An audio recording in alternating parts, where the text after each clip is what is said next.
Money is just a medium of exchange and a representation of value. So what that means is you have to be able to produce and create value for others through your products or services into the world, right? And by doing that, you have to invest in yourself first as the biggest driver. Welcome to the Accelerated Investor Podcast with Josh Cantwell. If you love entrepreneurship and investing in real estate, then you are in the right place. Josh is the CEO of Freeland Ventures Real Estate Private Equity and has personally invested in well over 500 properties all across the country. He's also made hundreds of private lender loans and owns over 1,000 units of apartments. Josh is an expert at raising private money for deals, and he prides himself on never having had a boss in his entire adult life. Josh and his team also mentor investors and entrepreneurs from all over the world. He doesn't dream about doing deals. He actually does them, and so do his listeners and students. Now sit back, listen, learn, and accelerate your business, your life, and your investing with the Accelerated Investor Podcast. So hey, welcome back. What is going on? How's everybody doing today? Listen, I really appreciate you spending the time today to listen again to another episode of Accelerated Investor. Whether you're in the gym, whether you're out for a walk, whether you're hanging out with your family, getting ready for your day, or closing out your day, I hope you're super productive, and I hope Accelerated Investor is a big part of your journey. And thank you so much to all of you who've been sharing on social media, who've been spending time with me. It's just so much fun to come into your homes, come into your life, and share some of these amazing strategies with entrepreneurs. And today I have a really special guest for all of you that I'll be interviewing. His name is MC Laubscher. He is the host of the Cashflow Ninja podcast. He is also a producer of Cashflow. His passion is Cashflow.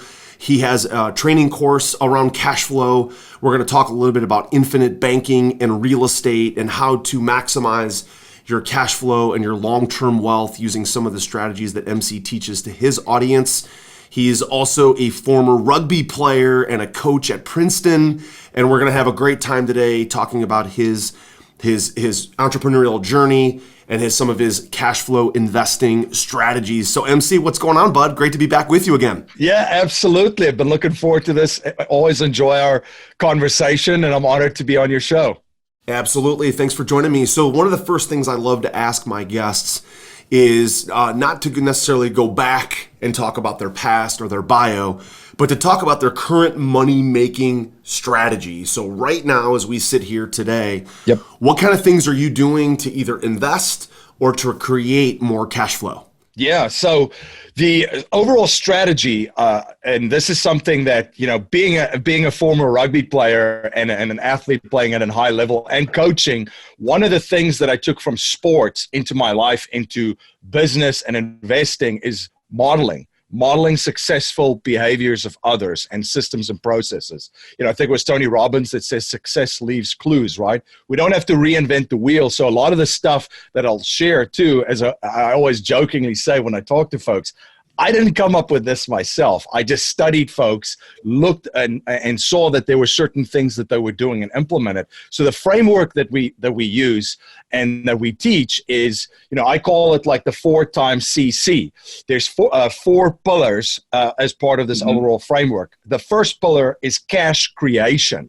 So you have to be able to generate cash somehow, right? So, and what plays into that is cash creation. Money is just a medium of exchange and a representation of value. So what that means is you have to be able to produce and create value for others through your products or services into the world, right? And by doing that, you have to invest in yourself first as the biggest driver. So what else falls into cash creation? Because a lot of people ask me, what do you do? Well, I start with the first pillar. I always invest in myself, because if I want to generate more cash to fuel my investments and create more cash flow, there has to be a main mechanism for creating cash. And this is, again, something that I saw all successful, really very successful entrepreneurs and investors have done. They have a mechanism for creating a cash machine. Now, under this cash machine, obviously my business falls into, and that generates cash for me. There's a lot of ways that folks can do this. They could start a side hustle if they have a W-2, right? They can partner with someone while employed. Like, there's great ways of doing and starting side hustles. Then you can start a business. You can buy business. I know folks that are actively and passively involved in businesses in one way or another. So I always say start with cash creation. Number one, you're your biggest asset. It all starts right there. Skill up, increase your mental capital, build relationships, Right. Invest in your business right there, and build that cash machine. By the way, that mental capital and relationship capital is the main driver of financial capital in your life, the cash creation mechanism. And that's why very successful people focus on those two, and not necessarily just the financial. They know if they invest in their mental capital, they skill up, they increase their value to the planet and to the marketplace, and they build soulful, long-term relationships. They know that between those two, when you combine that, now stuff's going to start going down and happening, right? You know what I love about this already, MC, is like you're talking about creating cash and cash flow. Yep. But starting with the mental side of it, the psychological side of it, instead of just jumping into a strategy to make more money or a hack or a logistical way to maybe have cost of funds at X and then invest the funds at Y. You started with the mental part, right? Skilling up, building soulful. That's the first time I've ever heard that terminology. I love it. Soulful relationships. And that is really the mechanism to create more cash, to start another business, create a side hustle. Love it, because many people just say, hey, give me the tactic, right? Tell me the thing, the way to make more cash flow. And what you're saying is I'm going to tell you the thing, but really where it starts is we've got to create more cash machine, which starts with you. Love it. Yep. Fantastic. Yep. And so, and absolutely. And first, it's so important that you've got to have an overall strategy which incorporates all those things, because in the end, what we're looking for is freedom of time, money, relationships, and purpose, right? So that's the end game right there. That's where we're trying to get to. So we got to start with that in mind. The second part of it is cash capture. So now we've created cash. Money has to reside somewhere. You've got to warehouse cash somewhere, right? A mattress is not a good place. Maybe a tin can in your backyard's not a good place. And maybe the bank isn't as efficiently because they're not paying really anything this year, or haven't done so for a very long time. Long time. And or will probably do so in the foreseeable future. So we have to look at where can we efficiently position capital to protect it from inflation, taxes, the taxman, and then other creditors. So you got to make money and protect money. A lot of folks forget the protection part of it. So under cash capture, and this is something which we'll get into when I get to the tactics, but under cash capture, we're looking at vehicles that we can put money in and also collateralize it. We're going to get into the infinite banking insurance strategy is one of them. Gold and silver, for example, through commodity finance. If you're concerned about an economic collapse or a financial crisis, like I see a lot of people, you can actually buy gold and silver and leverage gold and silver to acquire more cash flow investments while you're holding onto that gold and silver. There's a strategy of how to do that. So you have to efficiently position capital. Under cash capture, I'll also say cash flow recovery is big, because there's a lot of folks unknowingly losing money every single day. Thousands of dollars, maybe, and over a course of a year, this could be huge. And it might be a couple of minor tweaks in your own life and in your business life, and that minor tweak that you make can free up thousands of dollars. I'll give you an example. If you have certain liquidity saved up in cash capture, then all of a sudden, like disability insurance, which a lot of entrepreneurs and investors have to protect their families, you can raise the elimination period because you now do have money to fall back on for the first, 2 or 3 months. So you can raise the elimination period, which frees up thousands of dollars. You think about medical professionals and folks that have high costs of that. That's just very low hanging fruit. But that's one thing. So because then people usually say when I say these things, hey, what is MC talking about? Like, give me an example. There's one example. The third pillar is, now we get into the sexy stuff, right? The cash flow creation part. And this is where you can be active and passively in investments. And on my show, we cover everything from commodities, real estate, all the different niches. We look at paper assets. There's a lot of cash flow strategies, and there's an art and a science to wealth. Numbers, we can all figure that out. That's the science part. The art is your unique ability, your passion, your interest. There's some folks that they love what they do. I've met surgeons that's their sole purpose. They love what they do because they get to help people through their talents and their abilities as a surgeon, as a medical professional. So for them, they don't want to create another business and be active, for example, in a real estate investments and have people call them and be involved with that. They're more on the passive side. So their art and their unique ability is, and the main driver of their cash is that skill set. And then they partner with other folks with skill sets that are cash flow ninjas in their spaces to drive it. So, one of the big lessons that I've learned in my life, and this is kind of in my background, I started, this is almost 2 decades ago in a real estate office that one of my friends, they were a very large owner of multifamily units in the Chicago area. And I saw kind of firsthand how the game was played, because there is not a building that moved on that side of the city or thinking of moving that wouldn't come to them first. Right. Because they had the network, people know that they had the capital to move on it. And if they weren't going to buy that building, they knew of someone else that was going to buy that building. So people would reach out to them first. So I was sitting in that office going like, man, like imagine you're a weekend warrior trying to go up against these guys. You have there's no way, myself as an individual could get the same deals in that area than those guys, because they're in it. So instead of then the world of scarcity mindset trying to compete with those guys, right? Or feeling sorry for yourself, hey, why don't you partner with someone? Right. Go bring them deal flow, bring them money, bring them partnerships, bring them assets, bring them asset managers, contractors, and find a way to just get in, right? Even on a small piece of the action, instead of fighting the behemoth, the 800-pound gorilla, like partner up with the gorilla, right? Partner up with a gorilla. And there's obviously a lot of different asset classes that folks, or niches that folks are in right now. Unaccredited investors are looking at a lot of single family real estate for passively or, active folks. And then there's a lot of syndications and multifamily mobile home parks. Assisted living and memory care facilities is one too.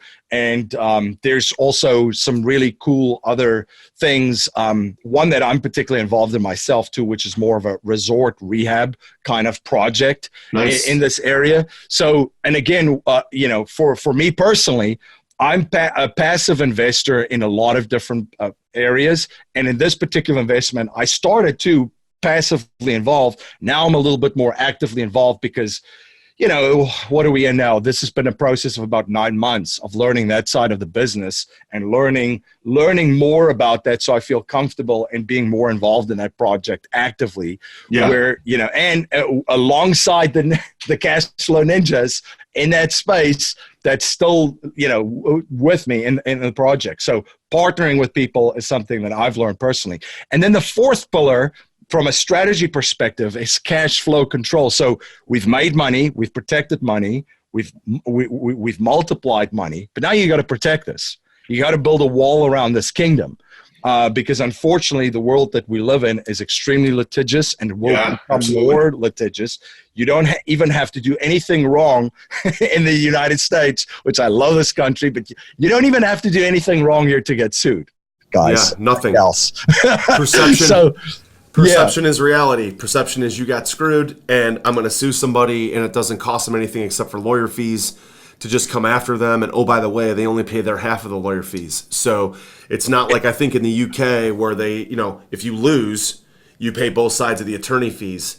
That seems to be a lot more fair in my mind, but that's not how it is here and probably won't change. So you got to control your cash and protect it, especially because you never know when something's going to come around the corner. I mean, people can wait a long time and then feel like something went bad, and then here they come, and they come with a chip on their shoulder. It can be very, very expensive. Yep, absolutely. So that's where your legal team comes in and set up proper asset protection strategies. There's proper estate strategies. One thing that I've seen from very wealthy folks and family offices is folks don't like to own everything and protect it. They like to control it. They like to control everything that they build. They don't necessarily have to be, Bob or Sarah on the ownership label, basically. So there's a lot of different things that you can do there. But I think, and again, this framework is just something that keeps coming up, and I just see it over, and then you start to see it in quotes. Hey, I use my business to create liquidity that purchases my real estate.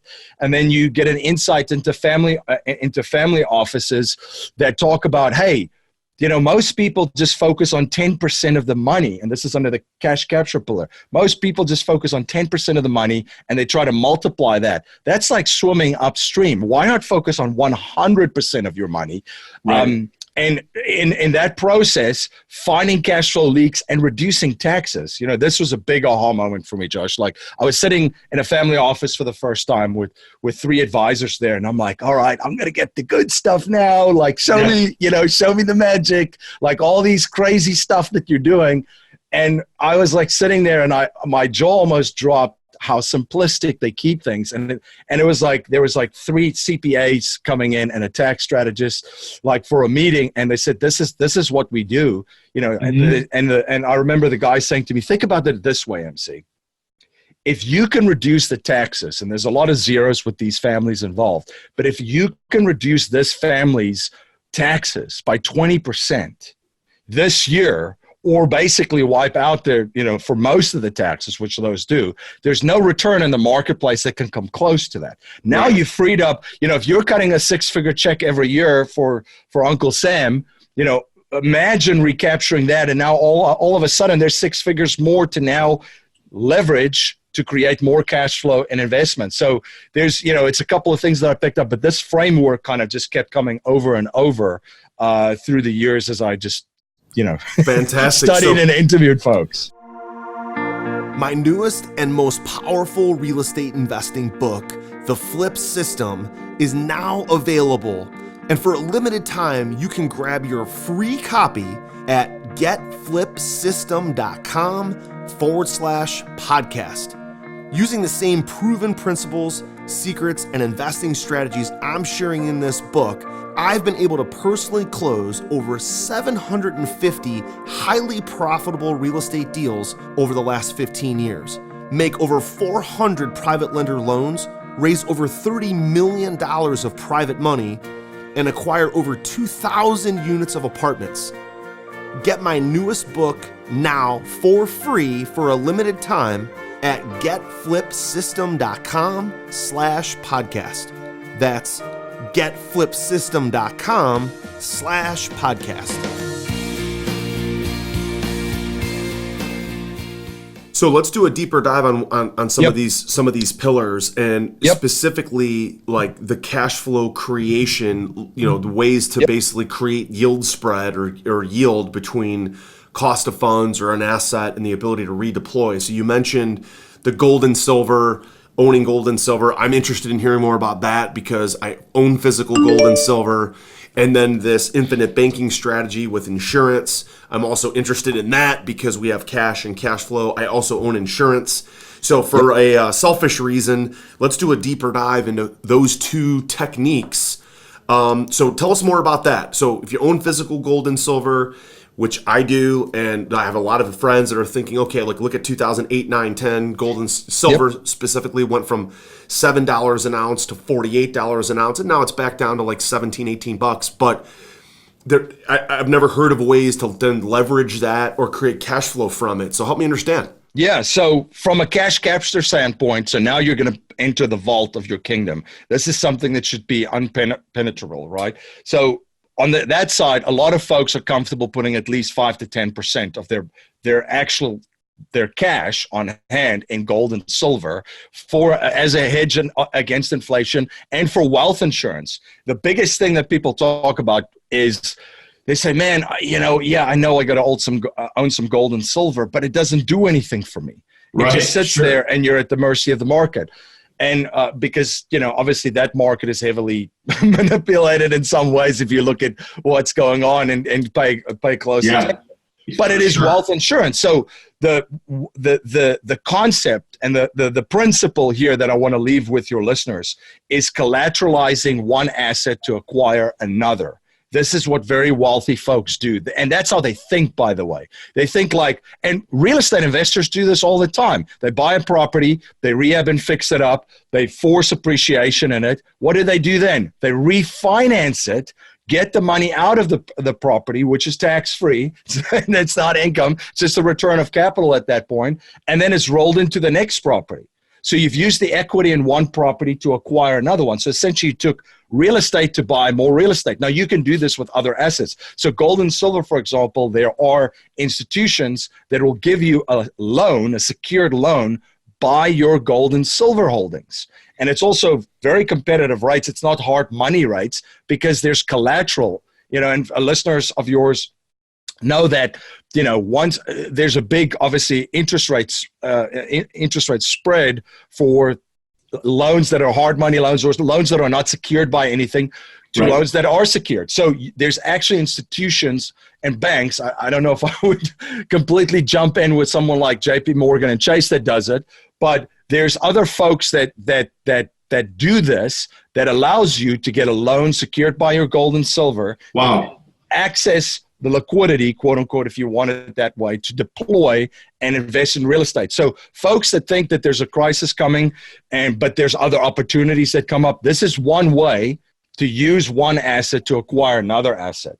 Now, the collateralization principle, by the way, there's so many ways that you can do it. Stocks, there's certain institutions that allow you to take a brokerage account and certain stocks in a brokerage account and get a loan secured by those stocks. It's called asset-based lending. Now, obviously, there's margin calls involved if there's a crash, right? So, there are certain things that you can do, but that's one way of doing it. By the way, there's just a company, for folks that have paid a little bit of attention in the crypto space too, they're rolling out the same thing. There's a company doing that in the crypto space where you can actually put down your Bitcoins as collateral to get a loan from that to acquire something. So you could use if you're into Bitcoin and not into gold and silver, you could use that to acquire real estate as well. So that same principle was used actually in the 1970s, where a lot of there was actually high interest rates by banks. So someone would go into a bank and let's just say they had $100,000 and they say, hey, Mr. Banker, can I get a CD? Because CDs paid, double digits at that stage. Let's just say it paid 10%. And the banker would say, absolutely, give me that $100,000, and they would pay him 10%, but the money's locked in for a year. Now that same person comes into a real estate opportunity and he's like, man, I just put $100,000 at a CD. What can I do? So he goes into the bank and he say, Mr. Banker, can I get a loan secured by that $100,000 in my CD? And the banker's like, well, we're in the business of taking money in for deposits and lending money to people. So of course I'm going to lend you the money. So you can access 90% of that, let's just say of that CD and get a loan, acquire the real estate, take the cash flow from the real estate to pay the loan back. Right. That's what folks did, and this was what one of my coaches did. He was just sharing this is what he did during that time, and I learned about this, at that time. The insurance strategy in infinite banking is basic. What infinite banking is basically putting you in charge as the banker with deposits and lending and quote unquote reclaiming the banking function within your own system in your own economy. So how does it work? It's based on insurance. And I mean, I came into just for a background for your listeners, I came into this as a real estate investor. I didn't come from the financial services side at all. So my mind was blown the first time that I saw folks do this. But essentially how you structure infinite banking is also known as high cash value life insurance, but they use a dividend paying whole life insurance policy with a mutual insurance carrier. Mutual insurance companies are owned by the policyholders, so they get dividend distributions when the company. Right. I started my financial services career back in 1997 with Northwestern Mutual. Yeah, and there you go. Huge company, obviously very well respected, AAA rated. So this is right in my wheelhouse. Exactly. So you have like New York Life, Northwestern, Penn Mutual, Mass Mutual, Guardian. Those are companies that have been around for a very long time. They have a track record of just paying out dividends to their policyholders. So those are mutual insurance companies. And again, they're all different. They're all unique in a little way. They're all great. I sometimes see people get lost in the weeds about arguing about mutual insurance companies. I'm like, man, if you've been around since the mid 1800s and you've paid dividends for 100 years consecutively, and you've, provided this value for people, I mean, that says it all for me. So that's who it's structured with. The policies are structured very, very differently. So people, most people have a bad taste in their mouth when they hear insurance. What I talk about this whole life insurance policy is that again, I just want to state this. It's different for everyone with age, health, all the different other underwriting variables, but most of these policies, you try to have 70% or even a little bit more, if possible, of premiums available as cash value year one. And you have this readily available very, very quickly within a week or so. So when you put in $100,000, and I'm just using that amount because it's simple, nice, easy math for me, $100,000, you're looking to have $70,000 and maybe a little bit over available in cash value. And again, will be different for everyone with age, underwriting, and all that kind of stuff. Yeah, so we're just talking about the financial piece of it. There's going to be, because I know as a cancer survivor, somebody might be rated where more of the premium dollars go towards the cost of insurance. So let's just assume everybody's 30 years old and super healthy. Everyone's getting the same level of premium cost, and we're putting in $100,000. We have $70,000 available year one. Then what happens? Yeah, so then basically, you're going to build that up. So you're going to have $70,000 available in year one, but let's just say there's a couple of years of premium that you fund, and you can actually back that in insurance policy 6 months, by the way, too, to get more premium into the policy. But now it starts to build up every year. Your equity, the money that you've put in that you have available gets closer to the money that you've put in. Usually by around 5 years, you're over where you would have put in $500,000. You have a little over $500,000 available in 10 years. You would have put in $1 million. Maybe there's 1.2 or 1.3 available there in their tax-free. Why do we use this vehicle? Well, the number one, the money's guaranteed and it's out of the stock market. So usually this is as a 4% guarantee over the life of the policy. Number two is the growth rolls up every year. So there's no, you never see the values of a policy dropping like in the markets, right? So it just rolls up and the cash value just grows. And there's dividends on top of that. Most companies between 6 to 7%. So you're going to get between 4 to 5% an internal rate of return, but it's tax free. So it's a little bit of apples and oranges to compare that to other things. And this is a savings vehicle, by the way, not an investment.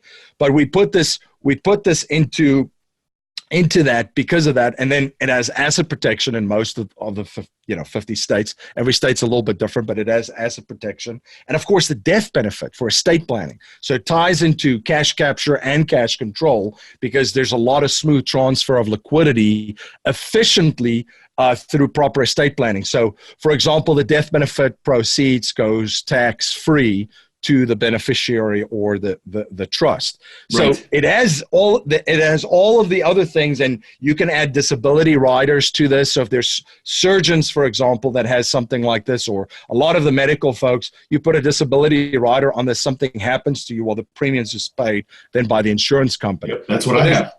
Disability waiver. Yep. So there's a lot of different things that you can add pieces to this policy. But now let's get to the tactical stuff. So 90%, 90, of the cash value is available at any given time for a policy loan.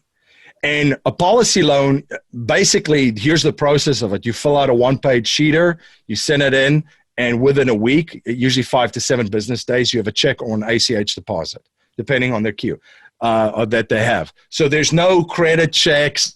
And also, this isn't like a HELOC where, most folks saw this during the last crash where they had a HELOC that they leveraged and kind of used in a similar fashion. But now all of a sudden the values plunge.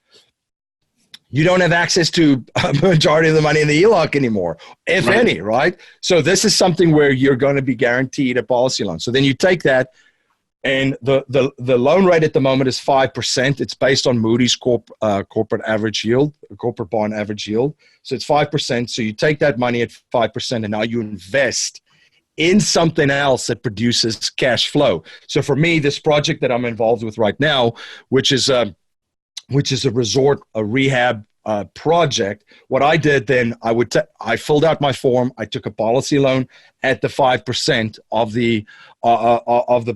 the policy loan. I put that money, and I put that money into this investment that will produce this cash flow. And then I would pay down my policy loan number 1, because this is just where I warehouse my cash. So people would say, well, now you're paying a loan back to yourself. And I would say, here's the mindset switch right there. If you have $100,000 in the bank and you take that and you invest in real estate and you get cash flow from the real estate, where do you put the money? And people would say, well, I put it back in the bank. That's exactly what you're doing here. You're just putting the money back in your own bank in this vehicle.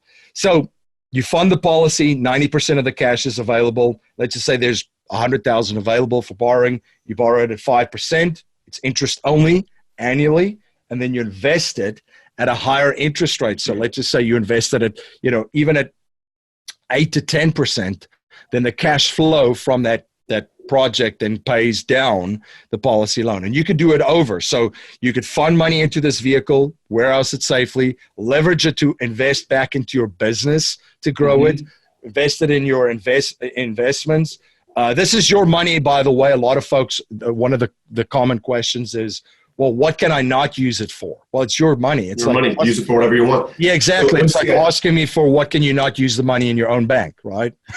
Yeah, and then as you continue to fund, let's say you don't have to fund this forever, right? You could fund it for 5 to 7 years. There's certain rules. They're called MEC rules, where you can't fund too much because you can't just plow all the money into the cash values. There's an actuarial formula that you can only put, but you usually got to fund this thing for about 7 years. Then you could stop, but then the cash values continue to go up based on the guarantee, and also based on the dividends from the mutual insurance company continues to grow, which becomes more cash values become available to borrow.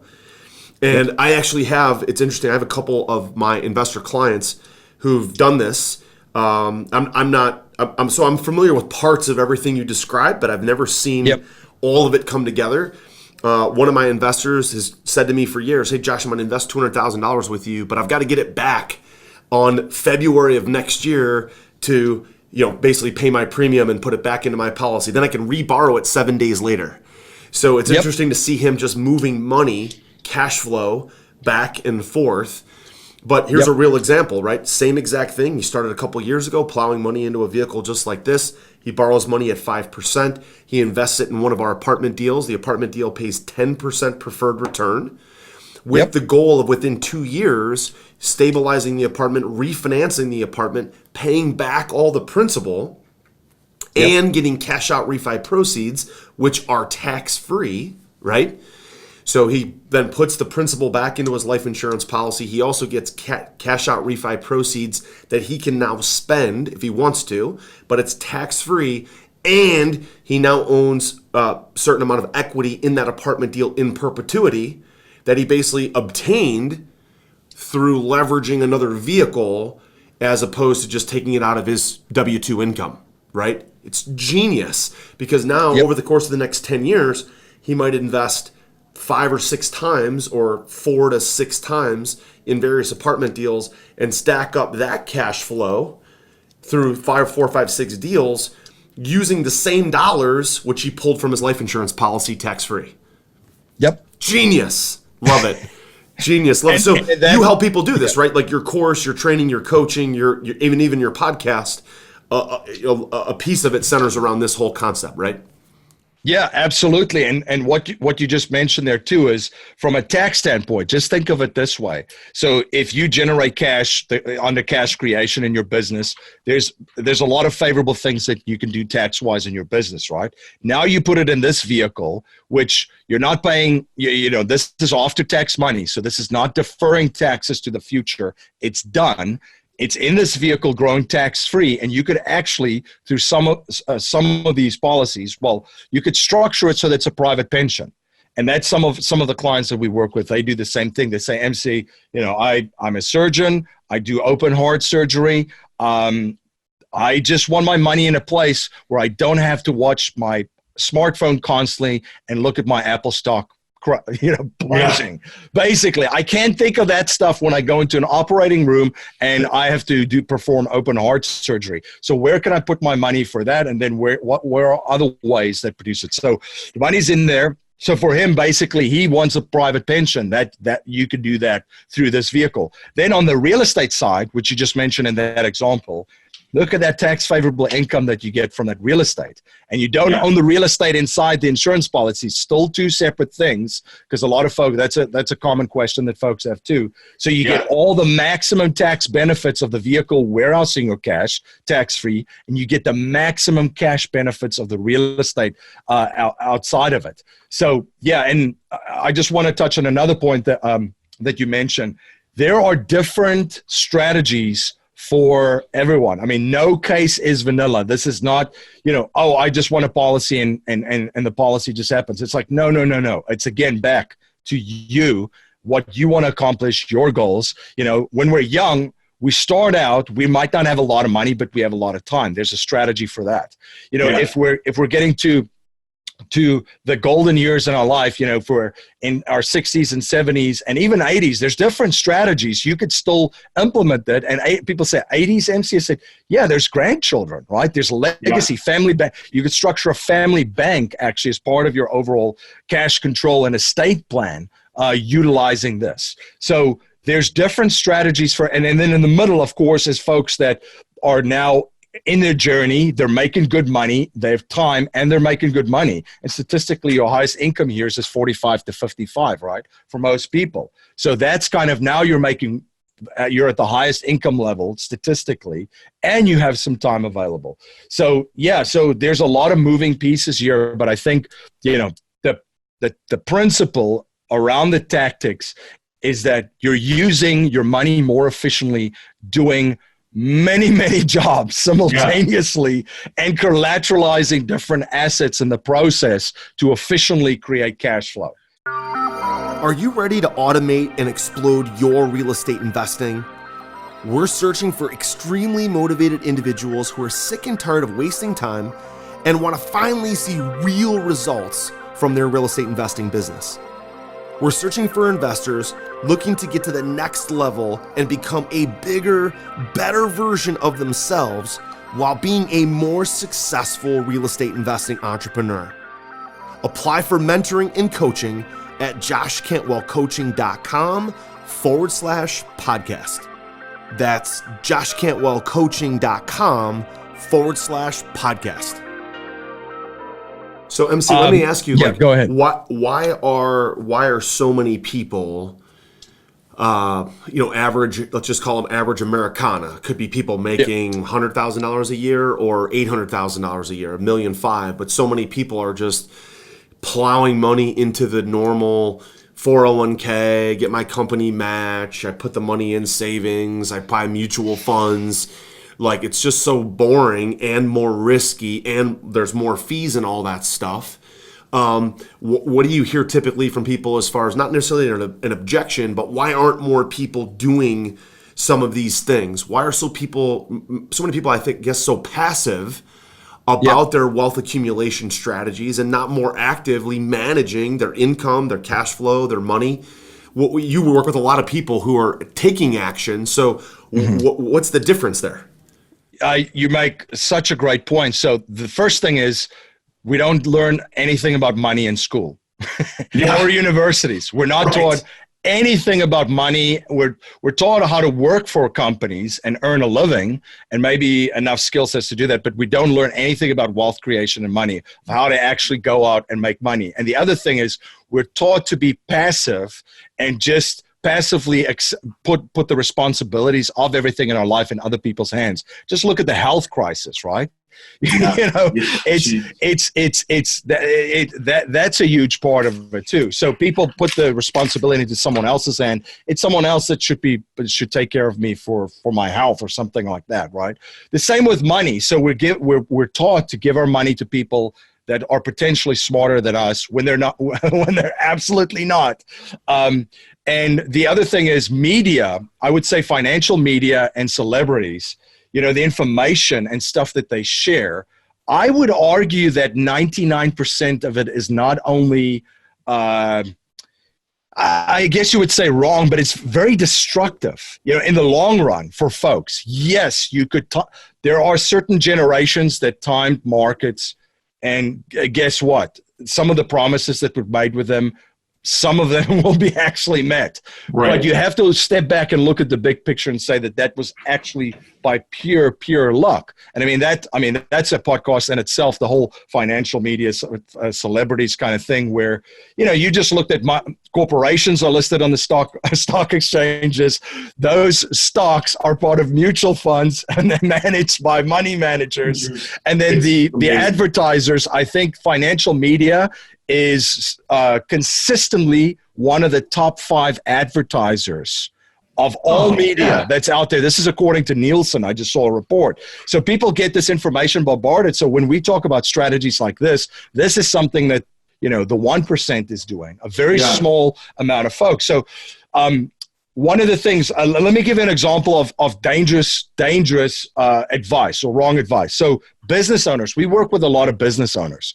So business owners, they create a business, and some of them are just ninjas. The products, services, ideas, it's phenomenal. So they start their businesses, and they start to grow business. So what happens? A financial advisor comes in, and he's like, oh, this is great. This guy's doing really, really well. And he's like, well, you should give some of that money to me. And what does the financial advisor do? Well, he goes and invests it in someone else's business. Yeah, he's investing it into typically, an advisor, and I'm not going to pick on anybody here, but a lot of the big financial planning firms are like, okay, I have an advisor who really is a glorified salesperson.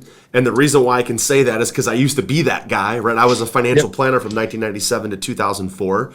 And I was like, let me take your money, but let me put that in mutual funds. So I'm essentially investing it with another quote unquote money manager. And that money manager is then taking it and investing it in someone else's business, typically a massive corporation that's publicly traded on the stock market.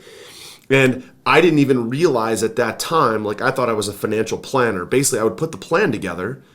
Yeah. And I would put all the pro forma, the numbers on paper, but then I was essentially selling or moving money from my client's account into their portfolio account, which was really investing in someone else's business. So I was relying on that business to fund my client's retirement. That was because that was all I knew and was taught, right? Yep. Versus when you look at healthcare, right? So we've been through some massive health scares, me, my family, and we've learned over time to manage our own care. Right. Whereas if I go talk to a surgeon, the surgeon's going to recommend surgery. If I go talk to an internist or a gastroenterologist or whatever, he's going to recommend something that has to do with his part of the body, right? So they're all going to recommend things that tend to feed into what they know.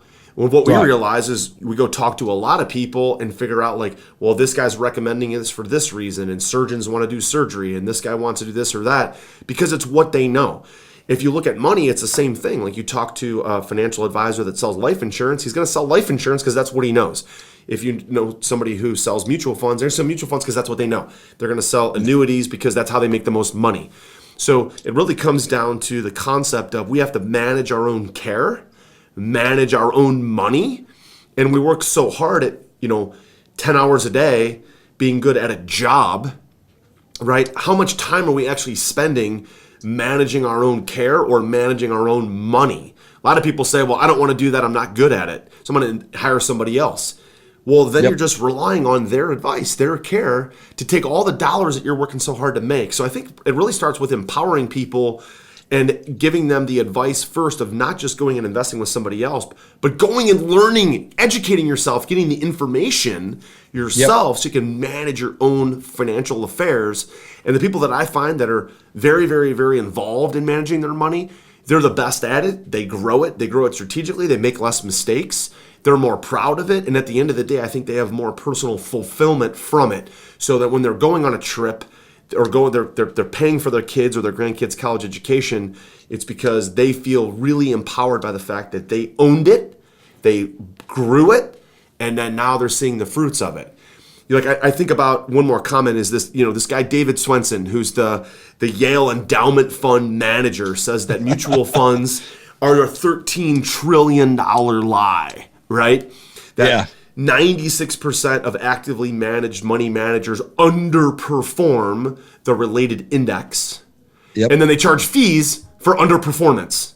Yet most Americans, that's all they do is throw their money in mutual funds. Why? Again, because of the like you said, the advertisers, the information, the education. There's so much money plowed into advertisements. They feel like that's the norm. That's actually not the norm. That's the lazy man's way of losing money long term. That's how I look at it. What are your thoughts? By the way, the advertising too, the people that buy mutual funds is paying for that through the fees that they charge you, the 12B fee. Yeah. That's another one on top of that. And it even says in the prospectus, the 12B1 fee is a marketing fee. They even tell you that in the prospectus. We're going to take your dollars, charge you a fee so we can market to the next guy to buy the same crud. It's amazing. I think the central message is teaching people how to fish and not fishing for them. And that's the big thing is learn how to fish. There's a lot of different things. And once you start to learn how to fish, you'll learn that a lot of the stuff that we're doing with regards to money and a lot of the advice that actually the complete opposite should be done, right? So, the banking and financial institutions and corporations benefit from the advice that is propagated to the masses. That's just, you just have to take a step back and see who benefits from that by looking at a financial statement. That's one of the biggest aha moments in my life is that when I realized, hey, there's a debitor and a creditor financial statement, and they're completely different. And what's on my books as liabilities, you look at personal loans, student loans, mortgages, auto loans, all these things are actually someone else's asset on another financial statement. And if you figure that out and you put two and two together, you'll realize that most of it is geared towards forcing profit for these guys. I mean, that I would say is one of the central things is, speak to a lot of people, get good advice or get advice from different people and get good advice from good advisors. They cost money. It's an investment for me. It's not an expense because advisors, I call it the return on advisor. When I have a tax guy, and I say, I have that conversation too. There's a return on that advisor. It's not just a return on the money that you're making. How much, if somebody's charging you a certain fee, for example, for tax strategy, how much of your taxes are you recouping with regards to the fee that's there? And once you start to see that, you'll actually see that there's a lot of good folks doing some powerful stuff out there. That's fantastic. MC, listen, as we kind of round third here and head for home, Just two final questions. One is really about empowerment. So many people, they hear this, they think about these strategies, think about building wealth. They're learning more, which is what we really want to do, is teach them how to fish. Where do you recommend somebody start? So let's say somebody's been stirred up by this conversation and they know they want to make some changes, but they're not really sure what to do next. Yeah. What do you recommend? What's the next step? Yeah, there's actually some very good books on this topic. I would actually recommend everyone read The Creature from Jekyll Island to understand how money works. That would be the first thing. And then the next thing is and it was on my journey, is I read Becoming Your Own Banker. Obviously, most of your listeners have probably read Rich Dad, Poor Dad, but Becoming Your Own Banker is a very, very powerful book by Mr. Nelson Nash. Yep, there you go. He's holding up the book. That's fantastic. I would recommend that's where you start, because if you're going to be a student of money and trying to create wealth, you have to understand what money is and what it's not, and actually understand how the game works, because it is a game. It's a game of debt and taxes, as Robert Kiyosaki said. And if you could figure out that game, and the rules of the game, by the way, is the tax code. So who better to have on your team? Professional rugby teams, and even teams that I coach at Princeton, we get a referee in, during practices to figure out certain gray areas of how people are going to ref and officiate it, right? So the tax guy is that guy coming in showing you this is the rules and this is what you can do. And this is basically how it's going to be officiated. So, nice. So I would say start with those two books. And then, we have some resources as well. Yeah, so tell us about that. So I know people are going to want to follow up, and they hear you. And I love your energy, by the way. And you're obviously, like, the way you talk, you can just tell you really, really know your stuff. So I know you have a webinar, you have your own podcast. Like, tell us about those resources, and we'll put those in the show notes. Yeah, so they could go to Your Own Banking System. It's a free webinar, and then there's a free course, and that's my wealth creation firm. I don't call it a wealth management firm because there's no money managed, but it is the insurance brokerage part of it. So we educate. The courses there at yourownbankingsystem.com and webinar, and folks can reach out to us through that vehicle. And the podcast Cashflow Ninja, a lot of these things that I just shared, there's a ton of episodes with different specific things. You put infinite banking in there, you'll find us talking about infinite banking on there, and so forth. And we cover cash flow strategies, cash flow from all different investments and niches. Yeah, fantastic. MC, listen, I have so much fun today, man. I really appreciate you coming on, spending more time with me and my audience. Just been a ton of fun today. Hey, thank you so much for having me. And it's always so much fun to get talking with you. We always have a fantastic time, and really appreciate you. Yeah, thank you. Thank you so much for being on and taking the time. I really appreciate it. You've been listening to Josh Cantwell and the Accelerated Investor Podcast. Leave a comment on our iTunes channel and let us know what you want to learn next or who you'd like Josh to interview. While you're there, give us a 5-star rating and make sure to subscribe so you can be the first to hear new episodes. Follow Josh Cantwell and his companies, Strategic Real Estate Coach and Freeland Ventures, on all social media platforms now, and stay up to date on new training and investment opportunities to start your journey toward the lifestyle you've always dreamed of. Apply for coaching at joshcantwellcoaching.com.